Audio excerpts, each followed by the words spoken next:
Good morning. We are live. Hello, Internet. So, this week I will continue my pivot to focusing on grassroots change, how we educate our children to improve the world from the level most personal to us. How do we make sure that our children are educated rather than indoctrinated by the schooling system?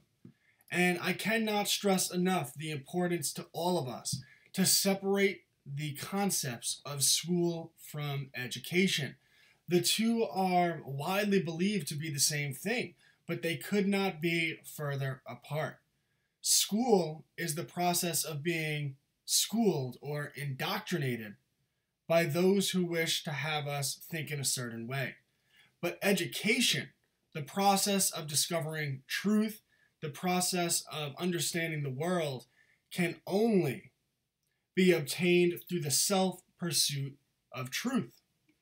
So yesterday I talked about Kylie Jenner. She had become the youngest self-made billionaire in the world. Now, it's easy to look at someone like Kylie Jenner or the Kardashians and point out all of their character flaws. But there's much more benefit in discussing what they do right, because no matter what you feel about the Kardashians, it is hard to argue that they are very good at entrepreneurship. They are very good at making money. Of course, they have Keeping Up with the Kardashians.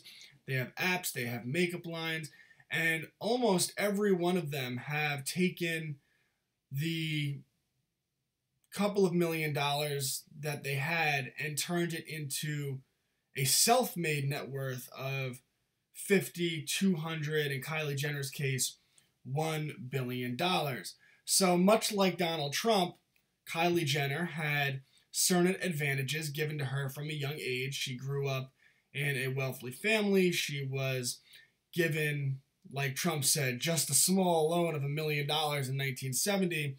But just like Donald Trump, she was able to scale that wealth, making good decisions, and now she is the youngest billionaire in the history of the world. And because of that, we should take a step back and learn. And if you watched my stream yesterday, I talked about talent stacks. How all successful people, if you look at them, have a different talent stack. Now, all successful people don't have the same talents, but they all have some combination of similar talents. And for Kylie Jenner, some of the talents that she had that I listed was, obviously she's beautiful, but that's not going to make you successful on its own. She is very good at marketing, specifically social media marketing, Instagram, Twitter, that type of thing. She is creative. She has ideas that she would like to bring to the marketplace. She has the management skills and the negotiation skills to talk to third-party vendors and have those products brought to bear. Again, with the negotiation skills, in that she maintained enough control in order for her to become a billionaire when her products sell, and of course the sales skills themselves. And there are many different talent stacks that successful people have, but in order to be successful, you have to have talent. So the point, the lesson behind talking about Kylie Jenner being a billionaire is, how do we teach our children so that they have the skill sets needed to never have to rely on anyone else, to be the progenitors of their own destiny? Because as parents, ultimately what we want is our children to be strong, capable, and independent. So the first thing I'd like to discuss is, at least for today, is an article that I read, that I came across on the Drudge Report. Just want to make sure you can see.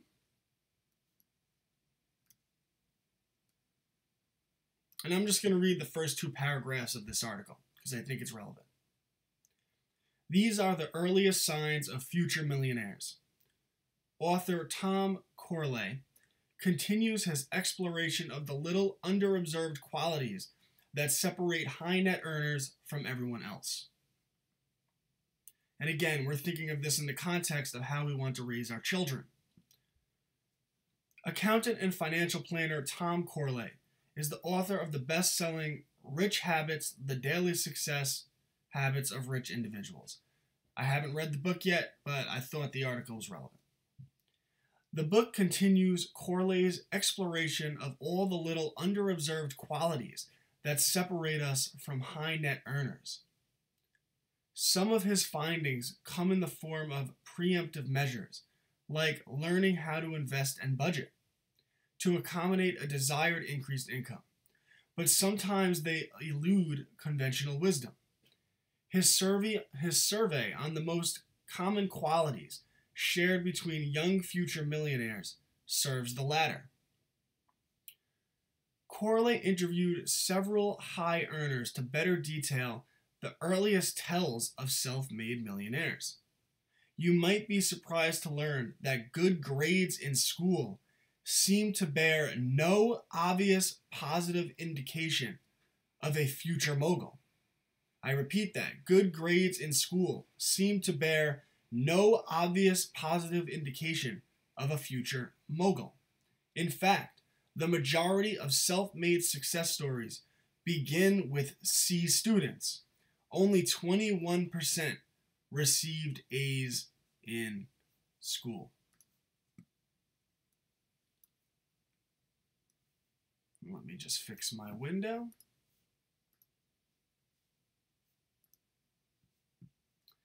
So, what Corley seems to have discovered is what most of us who do a lot of reading already know, that most ultra-successful self-made people actually did very poorly in school. In fact, if you look up the grades of most presidents of the United States, a great deal of them were very poor students and they didn't do well in school.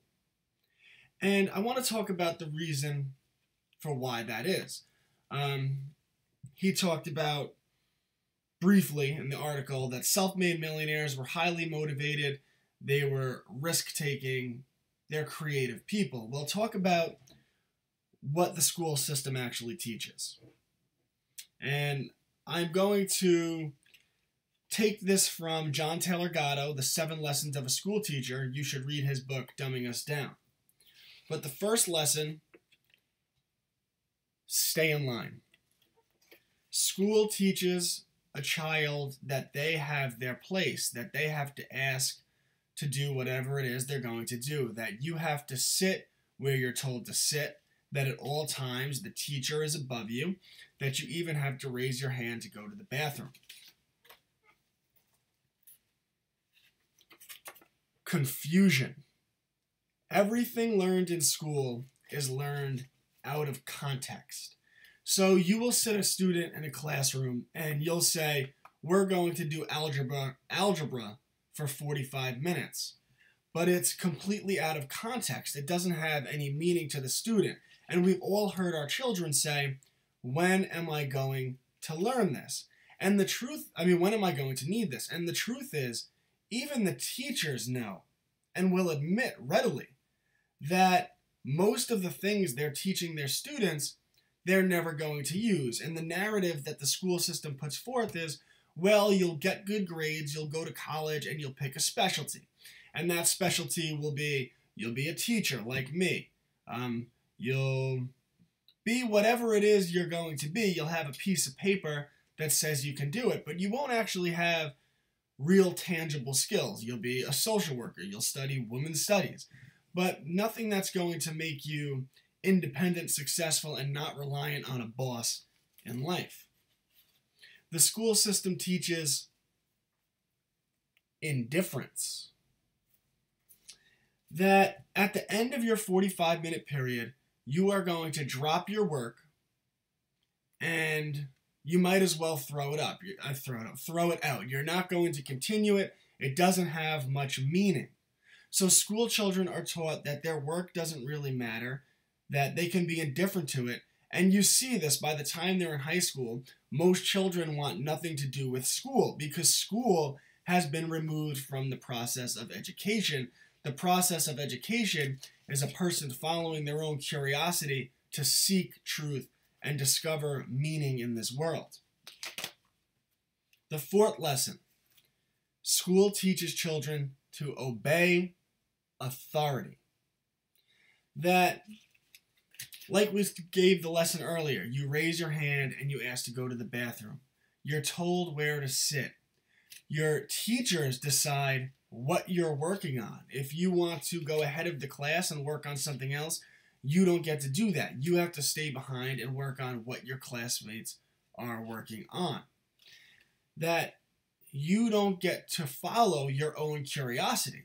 So natural, if you sit a child in a classroom for 10 months a year, for 15 years, 12, 15 years, hey, Food Boot Mom, I appreciate you tuning in. So if you sit your child in this classroom for 12 to 15 years and 10 months a year, for 5 days a week, for 8 hours a day, it is only natural that if you're not allowing them to study and pursue what they're educated, what they're curious about, that over time they become completely indifferent to school, to obeying authority, and they want nothing to do with it because school has been completely removed from the actual process of education. Children are instead taught to, and this is the most important in my opinion, to outsource their thinking. Children are taught to outsource their thinking to authority. So what is it that an A student actually learns? This is why A students typically don't make up this class of millionaires. They make up the corporate working class that works for the millionaires, who are generally the C students, and study after study shows this. A students learn to outsource their thinking to authority. The teacher tells them what is correct, and they repeat that back. And if they repeat that back, they get an A. Now, authority could be in the form of their textbook. Their textbook isn't a primary source. The textbook isn't about interpretation. The textbook lays out a list of alleged facts, and those of us that repeat those facts back receive A grades. So students will spend their time with their head in a textbook attempting to memorize a chapter here or a chapter there, and then repeat back what they memorized on a test, and that's it. Now, the student may retain some of what they memorized, but they don't know if it's true or not because they didn't pursue truth, they pursued memorization. They were able to repeat back what was said to them, and with that, they were able to get their A grade, but they didn't actually go through the process of developing skills. The only skill they developed in this scenario was rote knowledge and the ability to, I guess, to work on memorization. But memorization is not a skill that's going to make you self-reliant. It's not going to make you your own boss, and it's certainly not going to make you a self-made millionaire. Outsource your thinking to authority. This is also one of the biggest problems we see in our society. If you ask half the country, whether that's on the left or the right side of a political spectrum, they'll say the other half of the country is brainwashed. Well, the truth is most of the country are brainwashed. They will outsource their thinking to authority. They will say, authority said this, and this is the authority that I trust. I trust a left-wing politician. I trust a right-wing politician. But what people aren't able to do, because their training is in memorization, not critical thinking, because they've been trained to outsource their thinking to authority, what they're not able to do is analyze information, get back to the primary source, and think critically as to why the information they've been provided may be correct or may be false, because this is what the school system teaches. Not critical thinking, memorization. Critical thinking is a skill. Memorization is a skill of sorts, but it's not nearly as valuable as being able to think. Remember what I said yesterday in my stream. Henry Ford said thinking was the most difficult job. If it wasn't, more people would do it. The next lesson taught is provisional self-esteem. Now, we talked about the teacher gives you the right answer, air quotes, and you get an A if you repeat that answer back to the teacher. So a student is taught that their self-esteem is based on the praise of authority. If they, the teacher gives them an assignment and tells them what the answer is, and they repeat that answer back, they get an A, and their self-esteem is strong. We see this rear its ugly head, for example, in college campuses, right? We hear about all of these students self-censoring. College campuses tend to be left-leaning heavily in ideology. So, for example, just using this as an example, if you have a topic like abortion and the professor is left-wing and they're a left-wing ideologue, if they give you an assignment, they will want you to repeat to them what they said. So they will want you to say that abortion is a woman's choice. So if you repeat that answer back, you are granted provisional self-esteem. You did a great job. But if you take a position of pro-life, that professor will give you a lower grade. And this is what we see reported on college campuses all of the time. So because of that, self-esteem is outsourced to authority. Children aren't judging their own work. Children aren't determining if they did a good job on their own. They're gauging their self-esteem from other people. And because of that, they will actually start to mold their worldview and censor their thoughts to please authority because they've been indoctrinated into doing this their entire lives. And the final lesson is one can't hide. That everything you do in school has to be overseen by authority. It's probably why our country is so accepting of our Fourth Amendment constitutional rights being violated, that there's this gigantic spy grid and we would allow the government to watch everything we do, and they're in our cell phones, all of this stuff that the government does because we've been watched our entire lives. So these are the 7 lessons that school teaches, outlined by John Taylor Gatto. Now compare that with feedback-based learning. If you talk about how do I want to raise my child, how do I want to make sure that they're better than the average student who graduates high school, because I think we all agree that the average student that graduates high school has very little in terms of real-world tangible skills. Can they balance a checkbook? Do they understand a credit card? Do they have financial literacy? Do they know the difference between an asset and a liability? Do they know how to make assets work for them so they don't have to work for themselves? Do they know how to use leverage, whether that's in terms of marketing, using robotic marketing so they can do it on their own at all times? Do they have sales skills? Have they ever gone door to door and attempted to sell? Because the school system certainly doesn't have them do that. Have they ever brought a product to market? Have they incorporated? Have they taken their own creations that they thought of in their mind, brought those creations to market, attempted to reach people, attempted to sell them? Because these are the real world skills that we would want someone to have so that they don't have to be reliant on a boss, they don't have to be reliant on anyone else, which again should be the purpose of any good education, to produce an independent and confident person. One of the concepts I'm going to be writing about in my book I've been writing, and that I'm going to be talking about more and more, is the concept of feedback-based learning. And look at how this differs from what we learn in the education system.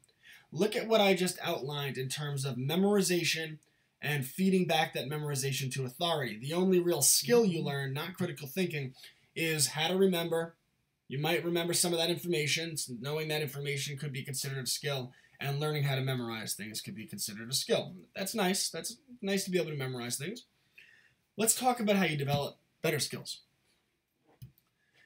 I just needed a wood rack in my yard.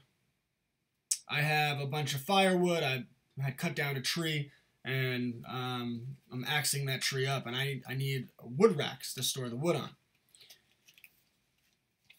Take a child. Say, son, daughter, today your assignment, or until it's done, today, the next 2 days, 3 days, 4 days, is to build a wood rack. Well, that's not school. That's not education. How is that going to make them successful? Well, think about it for a second. the first thing they have to do is figure out how to build a wood rack. So they have to do research. They have to use critical thinking. You have to go onto the internet. Maybe they read about it. Maybe they watch a YouTube video. What type of wood rack do you want to build? There's option A, option B, option C. Is there a type of wood rack that you could think of that no one else has even built before? So you go on the internet and you do some research and you research what type of wood rack you want to build. Done. Now you want to build the wood rack. So they have to research every material they need, and they have to draw out the specifications. They have to make a drawing of what that wood rack's going to be to scale. This will be a 2x4 that is 6 feet across. I will have another 2x4 that's 6 feet across. I will have 4 2x4s standing straight up in the air. I will have a leg that's 7.5 inches, another leg that's 7.5 inches. I will need screws. I will need a power drill. And whatever else that a child needs, they're going to have to first draw the scale of what they're going to make after they researched what to make. Then they're going to list the materials they need. Do we have the materials? I'm sure we have some of them. We probably don't have the extra 2x4s laying around. Okay, send your child out into the world, assuming they're old enough. If not, go with them. I believe if we weren't dumbed down by the education system, by 12 years old, a child should be able to go to Home Depot independently and gather the tools that are needed. Speak with the workers at Home Depot. You're dealing with people. What do I need? This is what I'm building. Am I missing anything? Get the products and bring them home. Go out into the yard, go out to wherever, and start to build. Start to build. You need skills in cutting the wood. You need skills in the measurements. You need skills in angles in mathematics. You need to learn how to build things, how to drive a screw in properly so that the screw doesn't get stuck in the wood. What happens if there's an issue? What happens if you purchase the wrong screws? Some screws won't go in. You might have to go back to Home Depot, get different screws that will drive into the 2x4s. And you go through this entire process and where to start. What is the first piece I should attach to the next piece? And what the child is developing is real world critical thinking skills. And what they're developing is the ability to think of a creation in their mind. They're developing research ability, the ability to think of something in their mind, and the ability to bring that creation through research and even with their own hands to fruition. Now that is how you develop an independent person, a person that will be able to think of something and have the confidence to be able to make it. How many people have you met that have said they've had great ideas that could have been $1 million ideas, but they didn't know how to make that in the real world and bring that to market? Because they don't have experience doing that, because their experience is in repeating back to authority. Now, you take the same scenario, and that's just building a wood rack for the house. Imagine doing a similar project, your child doing a similar project, and you can have your children engage in this. But that project, you tell them, I want you to build this, and then after you do, the wood rack's not for me. I want you to figure out how to market it online and to sell it in the open market, and you could keep the money. You say, don't worry about it. This is my investment. I'll lay out the money for the wood and the hammer. You make the wood rack or whatever it is. Doesn't matter, a chair, a table, and you market it on Facebook and you bring it to market and sell it. Do you think the motivation of that child will be different than the out-of-context learning in school? Look at the lesson I just gave you to have your child do. Now compare that with what John Taylor Gatto said were the 7 lessons that school taught. Confusion, right? Algebra, you sit in algebra class for 45 minutes, that's out of context. Is this assignment out of context? Your child knows what they're building. It's physical in the real world. It's developing many skills, including critical thinking skills. And oh, by the way, this starts them on a path. Your child wants to be an entrepreneur. What if they want to flip houses one day? The confidence to do that starts with knowing they can build a little wood rack with their hands. Next, you have them build a shed with their hands, because a shed out of wood is a tiny little house. And before you know it, when they're 22 years old and really ambitious, they're very confident. And the next thing you know, they say, hey, Mom, hey, Dad, guess what I did? I took out a loan. I'm going to flip a house.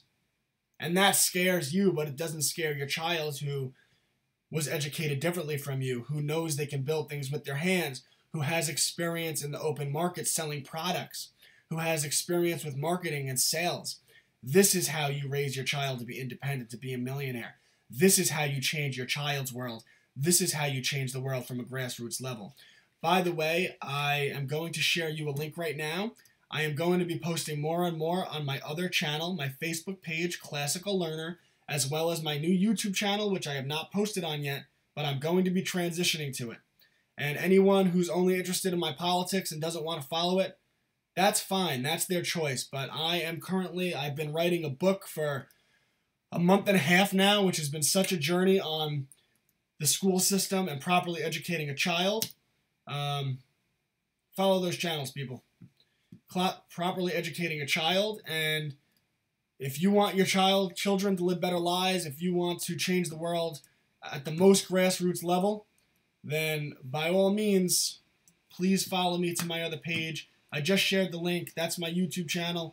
This is my Facebook page, so please share those links. Now let me get back to what I'm talking about, but I will be posting primarily from those. I don't care if I lose thousands of followers. This is what I want to do, and I will not be pigeonholed.